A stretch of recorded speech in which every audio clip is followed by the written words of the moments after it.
the theory of everything. And there's two parts to that. There's a physical part, which I think pertains to physics. And there's the mathematical part, which is, an equation they've been looking for. And so the TOE really involves a little of both. We're going to deal with the physical part first. Okay, I'm going to talk about the physics part first. And in the second half, we'll be talking about the mathematics, how the mathematics relates to that physical part that I explained earlier, right? Okay, so let's start with the physical part, okay? Is there a way to unify, especially light with gravity, electromagnetism and gravity? Is there a way to unify, have a single theory, a single mechanism? And it's really two mechanisms out of the same entity, the same mediator. That's what it's all about, okay? And so let's start there. Let's start with what we had, and we have something like this even to these days, right? Let's see if I can put it up here. And as we have these gentlemen, okay, and they were only a few that I selected, probably the most important ones that you see up there. And what they proposed, what they came up with, was a mathematical concept, the electromagnetic wave that is still being used even to this day, okay? And what's wrong with this? Well, this is what I can say is what's wrong with it. It's a concept. It talks about two fields, and the two fields are made of vectors. Those arrows there that you see, those are vectors. And as you can see, those are all concepts.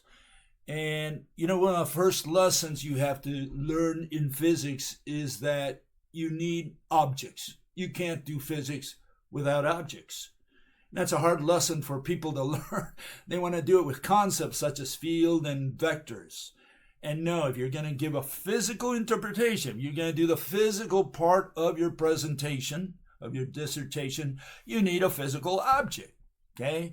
I mean, you can take the elephant, right? And say, look, what's the mass of the elephant? Well, it's so many tons, 5 tons, whatever, right? And you condense it into a single point. You say, well, I took the elephant and I condense it into a little point because we're not interested in the elephant for mathematical purposes. We're interested in the mass. That's what we're going to be putting in an equation, right? The mass of the elephant. No problem. No problem whatsoever. But if you're going to move something, you're not going to move the point. You got to put the elephant back in there. You got to move the elephant. You can't move the point. Okay, and that's where people get confused because they start moving points and treating the points like physical objects when what you have is a mathematical concept, which is the center of mass. And this is more or less what's happened here with a wave. They take in the wave, the electromagnetic wave, and they start shaking it, moving it, doing things with it. You can't do that. You got to put a physical object there. And people don't understand that. So what we've done is we replaced the wave, right? And we replaced it with the, we replaced it with a rope, right? In this channel, this is what we propose. We're saying that the electromagnetic wave that these people proposed was really a rope, a pair of twine threads, a DNA-like object, right? And they confused it for a electromagnetic wave because there is a waviness to it. First of all, structural waviness to a rope, and then there's this torsion, not a transverse wave, not a longitudinal wave. It's a torsion wave. In other words, the thing twirls in situ, and you have all these goosebumps moving along, the rope. And so that's what we're saying, that the mediator of light and of gravity is that rope. Now, as far as light is concerned, I think we have some credit to our name here, okay? And that's because of this. We can explain the constancy of the velocity of light, okay, the speed of light. And you can see there that you have that little equation, little c, velocity of light, speed of light, right, equal to frequency times wavelength, okay? And the only thing imaginable that can represent that equation is a rope. There is no other structure. Okay? There is no other structure. I challenge anyone in the universe. I'll challenge even God to come up with a thing that can imitate that can simulate that equation.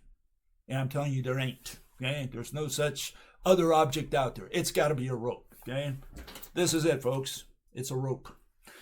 Okay, so you can see it has all the features of the so-called electromagnetic wave, which has been corroborated, over 100 years. It's got wavelength. We call it the link. It's the length of a link. It's got amplitude, right? The height, okay? And it's got frequency, because you have all these goosebumps. And the number of bumps there is the frequency. If you untorque a rope, right? Let's untorque it. The links are longer, and you have fewer links. And if you torque it more, you get more links, more frequency, and each link is shorter. And that is the equation of a rope. That's what that little c is all about. And incidentally, the little c was first put in there by Maxwell in one of his books, but for the value of 300,000 kilometers per second, right? But nobody picked up on that. And there were other writers all the way through the 19th century, the beginning of the 20th century, right? And it wasn't until Einstein in about, I think, 2007 wrote a paper, and he used little c, and after that other people began to use a little c, and that's why we use the c today as a symbol for the speed of light. Okay. Anyways, there you have it. The more you torque a rope, the shorter the links, the more links you have. That's frequency times wavelength. That's the equation of a rope. And so that's one of the things that you can say is evidence. We don't like to introduce evidence because we're not trying to convince you. We're just saying we have a right to use the rope as a mediator for light, okay? At least for light. We'll show that it's also for gravity. Okay, so that's the first issue. The other thing that rope can explain is based on the construction of what we're going to propose here, which is how the atom is constructed, okay, the H atom. And here you see the construction of the atom. Your two threads that make up the rope, they also construct the atom. One thread goes through the center and constructs the proton star, dandelion as we call it. And then the other one rolls around and forms the electron shell. But you can see it's all made out of the same thread. Okay, it's one thread really in the universe. And they both construct not only the rope, but the atoms. That's why the ropes interconnect every atom in the universe. So as you can see, our site is a little different than all the others. We like to think that, or everybody likes to think that they've got something different. No, I think we do have something different here that you haven't heard anywhere else in the world, in any other site, okay? And so, we're proposing a new model for the universe.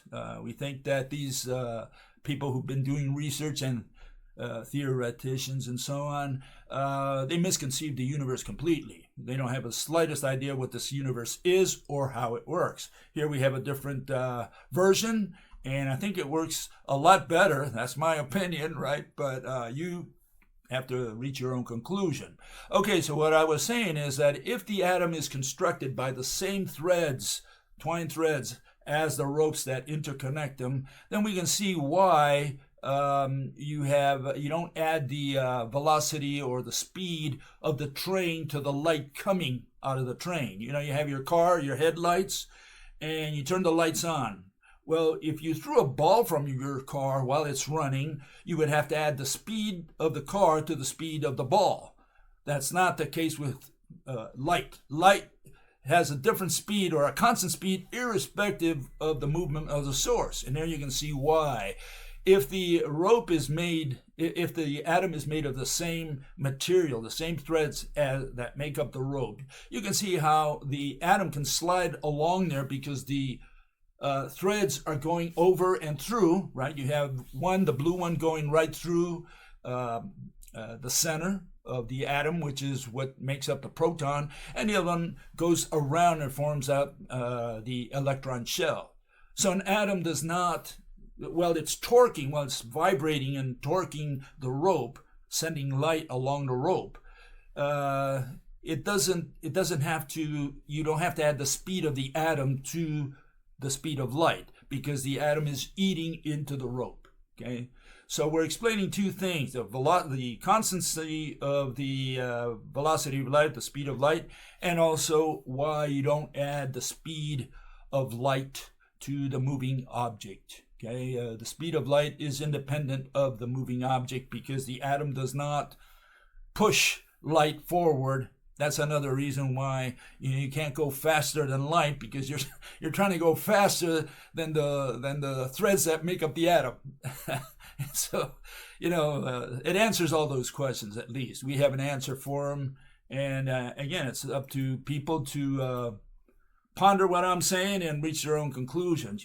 Everybody has his own brain, hopefully, and you don't allow yourselves to be influenced by anyone else. You reach your own conclusions. All we can do here is present the theory. Okay, so that's the light part of it. Now let's look at the gravity part of it, see if we can make some sense of it. For this, I usually use this gentleman, because people say, Bill, who are you? We don't know who you are. I've been 29 years at this, but nobody knows me. I'm a great unknown out there. And okay, that's life. But here's a fellow. His name is Richard Muller, and he's a professor. I think he still is a professor at Berkeley University. And he says it just like it has to be said. And you got to listen to him, because he's going to tell you what the specifications for gravity have to be. Anyone who's got a theory of gravity has to exceed if possible, but meet at least what Richard Muller has to say. So listen to him. Don't listen to me.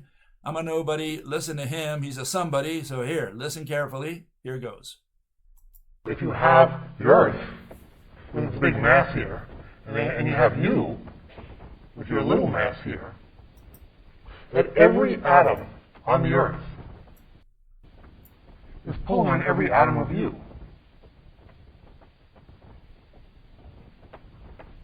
You're also pulling on it.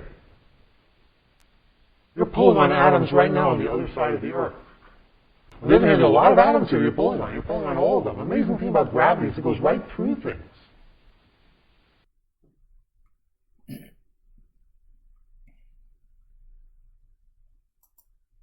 Okay, so what are the two things that Richard Muller said? Well, it says that one thing is that every atom on Earth is pulling on every atom of you. Every atom of you, is also pulling on every atom of Earth. Now, how do you pull if you don't have a mediator?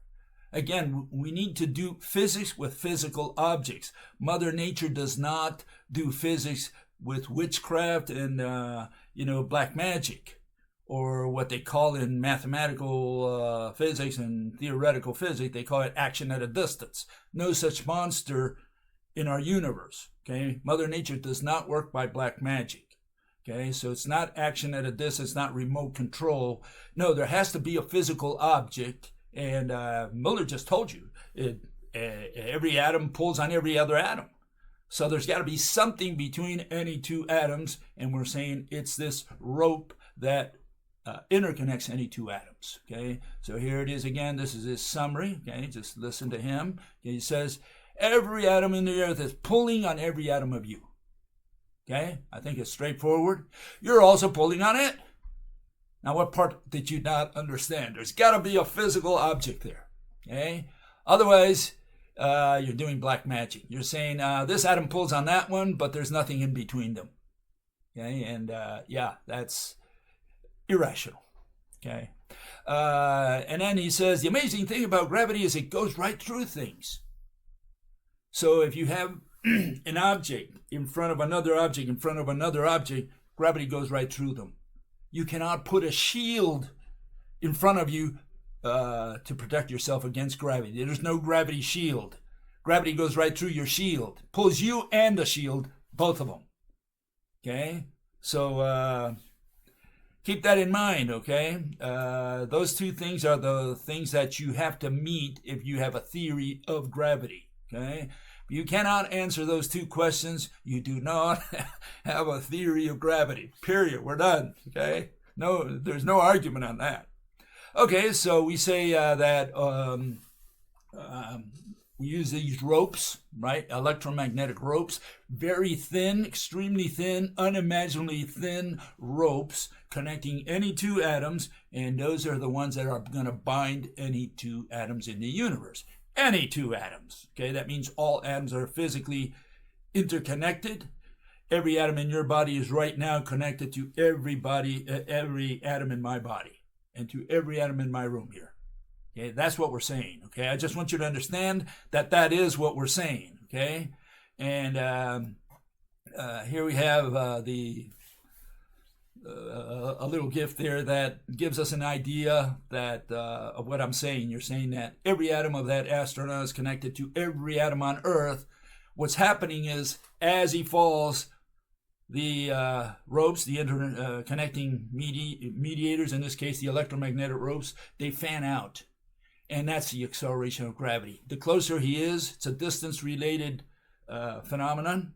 The closer he gets, the more ropes that fan out. You're talking about gazillions of atoms that form the astronaut there. Okay, so they just fan out, and that's the acceleration of gravity. Very straightforward, kid stuff, kindergarten stuff. Anybody can understand this, even a child. Okay, so physics is for kids. Physics is easy. Math is a separate issue. Math is hard. You got to go to university to learn calculus, like I did. I know I swallowed a lot of calculus, but you don't need calculus to do physics. Physics is with objects. Physics is the language of physics is illustration. If you can't illustrate your theory, you don't have a theory of physics. And you can't illustrate concepts. Okay, you can't illustrate. I mean, people have tried, and they do illustrate things. But then they're illustrating a concept, right? They're putting a heart for love. So the concept is love, and they're represented with a heart. Or they have a dot, and they use it to represent a point. What's a point? A location. So they use a dot for location. They use heart for love, and so on. And then they start moving the heart around, the love around. They say, no, you got to put the heart back in. You got to put the elephant back in. Okay, you got to do it with objects. Okay, so here you have, again, you can see the different, as the astronaut gets closer to the Earth, he has a different weight for each location, okay? So maybe very, very far away from the Earth, he weighs 1 pound with respect to the Earth, if we could measure him there. And the closer he gets, you can see his weight increases, okay? And maybe on Earth he weighs 200 pounds, but somewhere far away he weighs 100 pounds, 50 pounds, 25 pounds, and so on. What we're saying here is, keep this in mind, okay? Weight is location specific. Let me repeat that. Weight is location specific. Weight is a static concept, okay? Weight is not a dynamic concept. You don't need to move in order to have weight. You have weight anywhere around the Earth, what is known as a field. You know, you have different values of the field at different locations, at different distances. So you have weight, whether you know it or not, at different locations. I don't need to measure anything for you to have weight, okay? You have weight, whether you like it or not, at any location. It is a static concept. Okay, and you say, well, how can that possibly be? Are you saying that every atom of us, is bound to every atom on Earth? Every atom of the moon is bound to every atom of Earth? Yeah, that's exactly what we're saying. In fact, I'll let another fellow, his name is Brian Greene, and this is what he has to say, okay?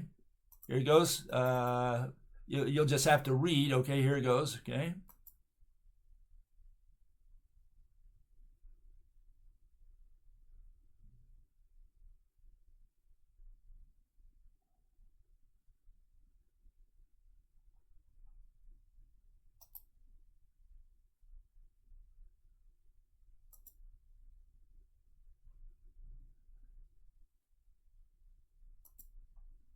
Yes, we're connected by not one rope, but invisible ropes.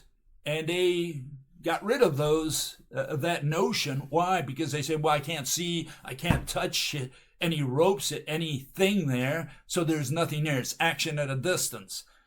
And what they didn't realize, you have to do physics using things. You can't do physics without things, and they're doing it without things. Or worse, they're putting a concept in there such as field, energy, mass, and they're going to be doing physical interpretations with mathematical concepts.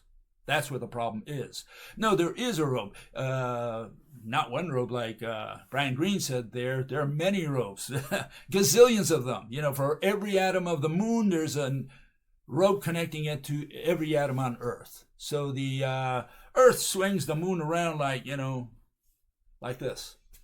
Just as simple as that. I think any child can understand what I'm saying here, okay? It's just like that.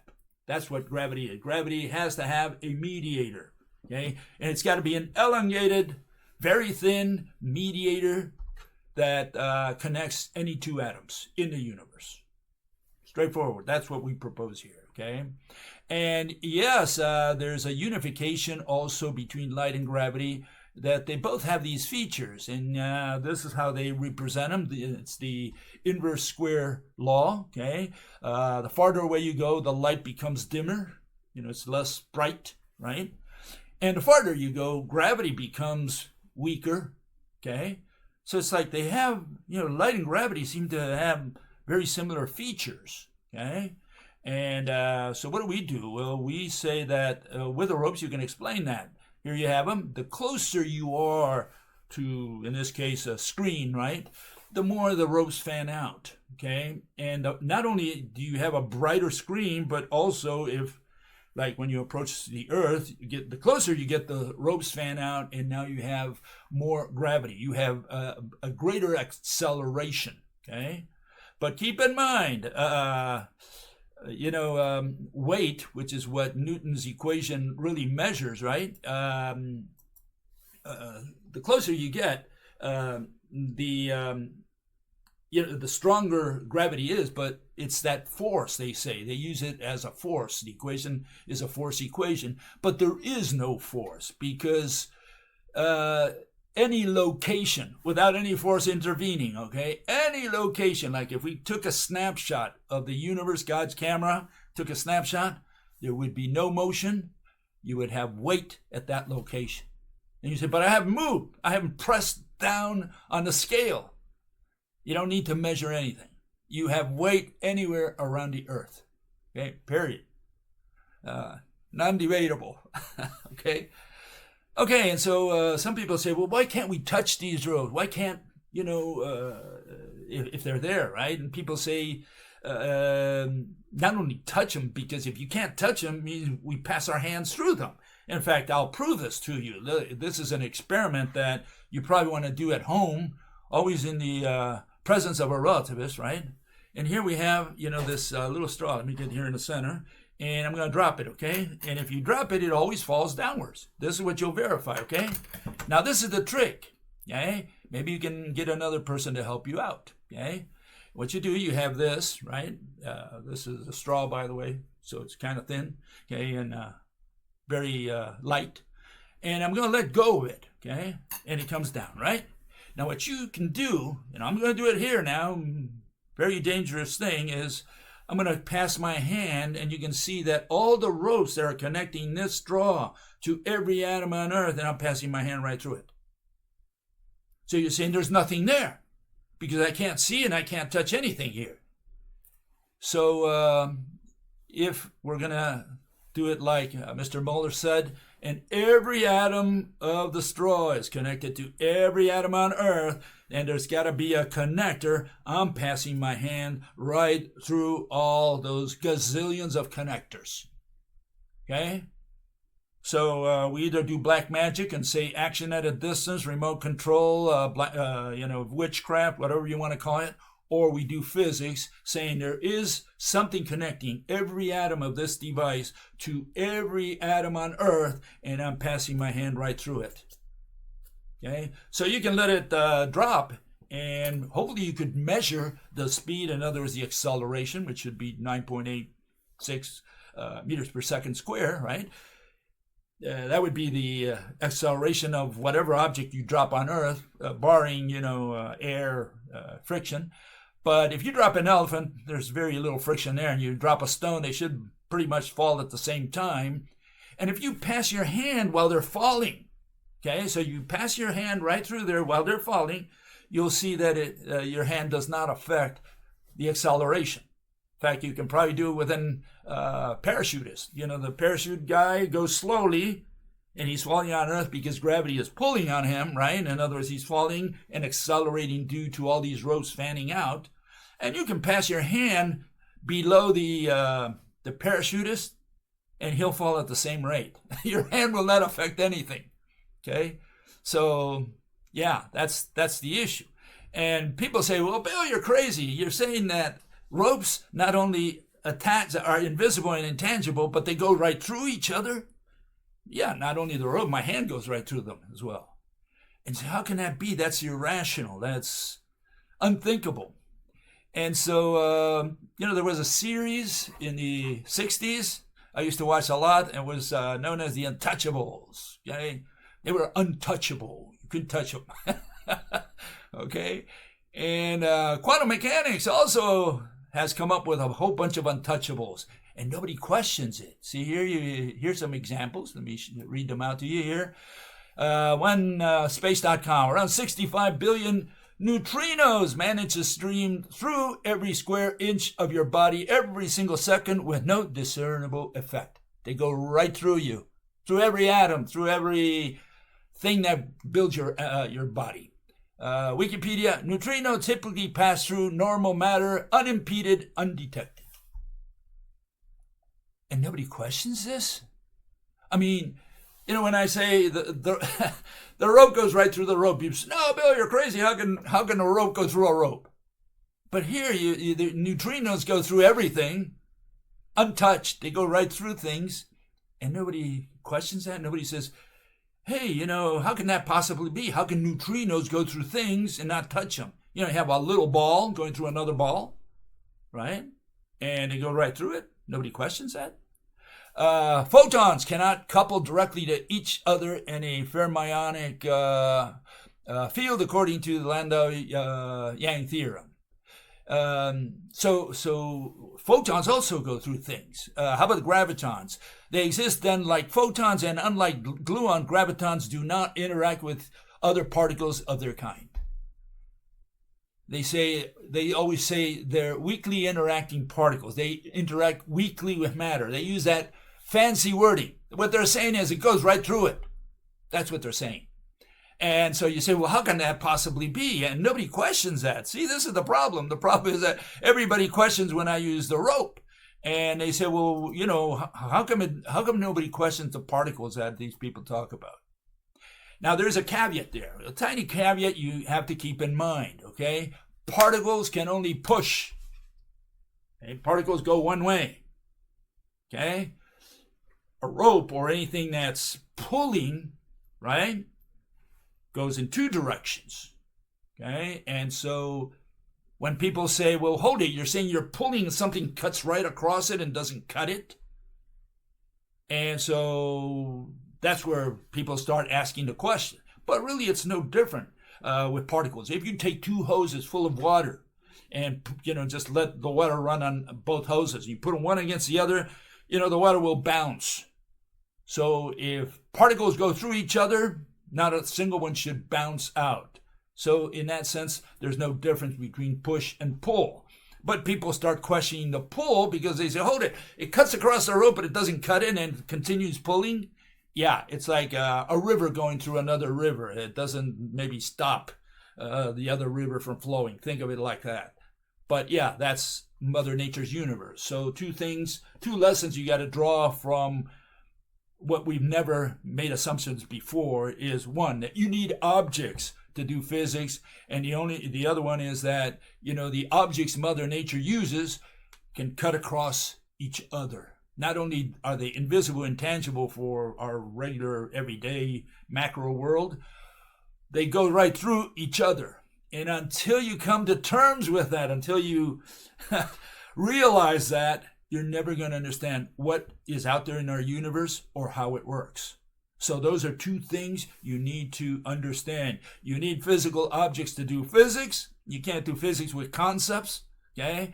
And the objects Mother Nature uses, the ones he uses as mediators. They go right through each other. Until you come to terms with that, you realize that, you won't understand how this universe works.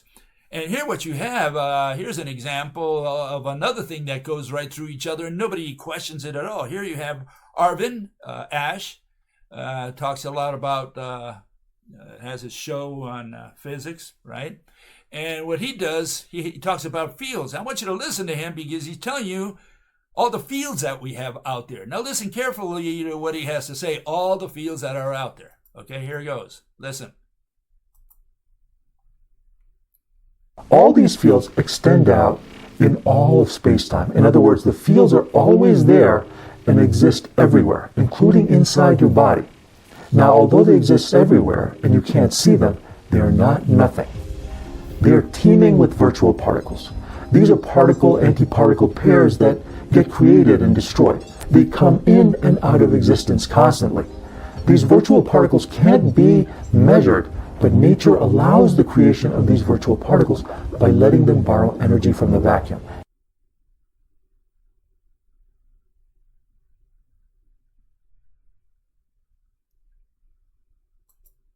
Okay? So what is he saying? He's saying there's all these fields. The vibration of these fields creates these particles, right? They're not discrete particles. They're peninsulas, not islands, because they stick out of the field. Okay? Great. Let's not worry about that. But there are many fields. There's a field for every particle out there, and they stretch forever. Well, don't these fields that make up particles, right? Don't they go through each other? Nobody asks that question. We have all these fields that are going through each other. We have all these waves coming out of two black holes that are merging. All these waves travel where? Along space-time, hopefully, right? And we have all these waves from all the black holes in the universe, and they don't collide, they don't interfere with each other. How can you measure anything out there if you have gazillions of black holes, not to mention other galactic components sending waves everywhere? The universe should be a mess. And they claim that they measured waves coming from the collision of two black holes. There's something wrong with that right there and then, okay? But yeah, so here we have, again, a synthesis of what good old Arvin Ash said. All these fields extend out in all of space-time. The fields are always there and exist everywhere. Fields, right? So they're all superimposed fields. They create these particles, right? And he's saying they're not nothing, they're something, okay? Something means that, you have a ball or whatever a particle is, and all these vibrating fields, they're superimposed, I guess. Well, how can they go through each other? Why doesn't anybody question the fact that all these fields, energies, waves, what else? They don't go through each other. Nobody questions this. Neutrinos, and so on. So this is the issue. The issue is, before you come and say, look, you're crazy, Bill. How can ropes go through ropes? Well, first go to quantum and ask them, how do balls go through balls? And that's what you got to ask them. Okay? And until you get that question answered by them, don't question the rope. Okay? Otherwise, we all have to accept what quantum has already accepted. Things go through things. In Mother Nature's world, invisible, intangible world, we just have to come to terms with that. Nobody has been able to come to terms with that in the last 10,000 years. And I'm asking you, if you're going to understand this universe, what is out there, what exists out there, right? Physics is the science of existence. Physics has to tell you what exists out there. A physicist has to tell you. The assumption you have to make is, first, there are objects that you cannot see or touch, and these objects do go through each other.